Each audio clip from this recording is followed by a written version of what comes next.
पितरों की बड़ी नम्रता है।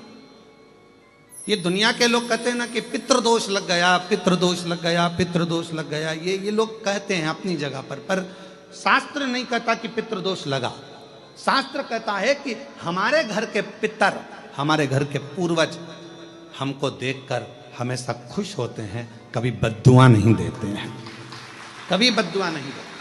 पर घर के बच्चों का एक नियम होना चाहिए, घर के बुजुर्गों का, घर के रहने वाले व्यक्ति का, घर में रहने वाला एक एक व्यक्ति का यह नियम होना चाहिए कि 16 श्राद्ध जब आए तो उन 16 श्राद्ध में आप अपने पूर्वजों को धन्यवाद दो, प्रणाम करो, नमन करो, दान करो, पुण्य करो। कुछ ना बने तो कम से कम गौ माता को एक रोटी गुड़ रखकर, शक्कर रखकर, मीठा रखकर गौ माता को 16 दिन में एक दिन तो कम से कम गौ माता को रोटी दो। ये श्राद्ध के बावजूद कितना बड़ा हमारा परिवार है, कितना बड़ा।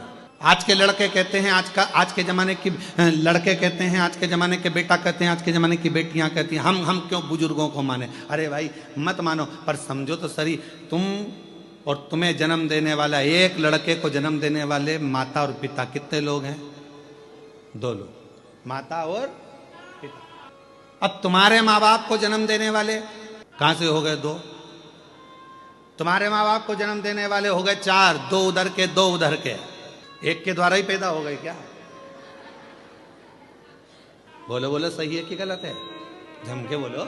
उधर जैसे पत्नी है तो इसके माँ बाप, तभी तो पत्नी हुई है, फिर पति, इसके माँ बाप, तो 2 के कितने हो गए?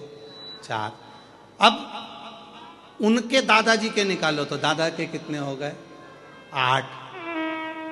उधर के, इधर के, ऐसे अंदाजा लगाओ 7 पीढ़ी का, ऐसे अंदाजा लगाओ 7 पीढ़ी का।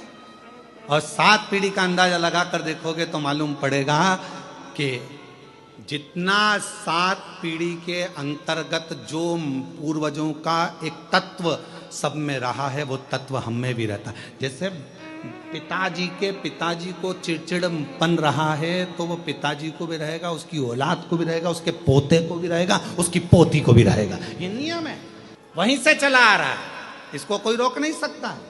अब इसको तुम सोचो, पत्नी सोचे मैं अपने पति का चिड़चिड़पन खत्म कर दूं, या पति सोचे मैं अपनी पत्नी का चिड़चिड़पन खत्म कर दूं, तो नहीं हो सकता। ये पूर्व का चला आ रहा है, 7 पीढ़ी का।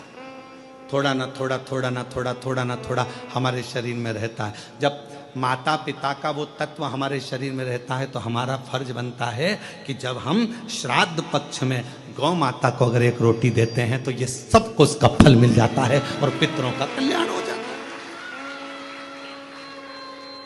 अब हम तो साधारण भाषा में, सजता में, हम क्यों माने? मत मानो,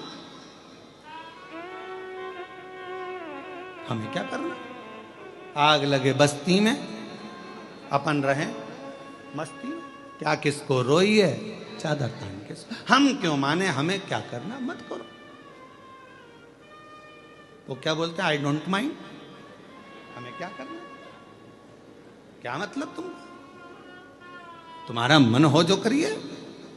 पर निवेदन है, बिना आप उस बखाड़े को क्यों कहता? 7 पीढ़ी में हजारों लोग, और एक घर का एक बेटा यदि श्राद्ध पक्ष में गौ माता को एक रोटी देता है, किसी संत साधु ब्राह्मण तपस्वी साधक उपासक को एक अन्न का निवाला देता है तो उसका फल पूरों को प्राप्त हो जाता है। और इससे ज्यादा, बेटे से ज्यादा फल एक लड़की, एक बहू को प्राप्त होता है।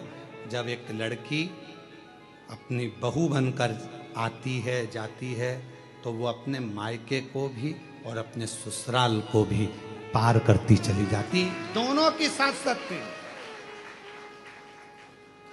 ये क्यों शिव महापुराण में मेरी माताएं, मेरी जीजियां इतनी कथा में बैठती हैं? हमसे लोग कहते हैं तुम्हारी कथा में सबसे ज्यादा महिलाएं आती हैं, तो भाई के प्रति उनका प्रेम है, मेरी बहन है, उनकी प्रियता है। तो कहा आपकी कथा में सबसे ज्यादा महिलाएं जाती हैं, सबसे ज्यादा महिलाएं, तो उनका प्रेम है, मेरी जीजियां हैं, मेरी बहनें, प्रेम है उनका, और उनका आना जरूरी है।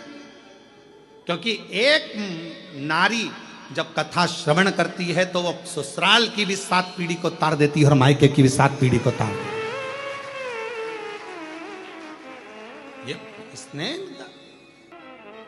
और उनका हृदय वो भाव से जो पुकार रही हैं, भाव से जो भगवत भजन कर रही हैं, उसको प्राप्त कर।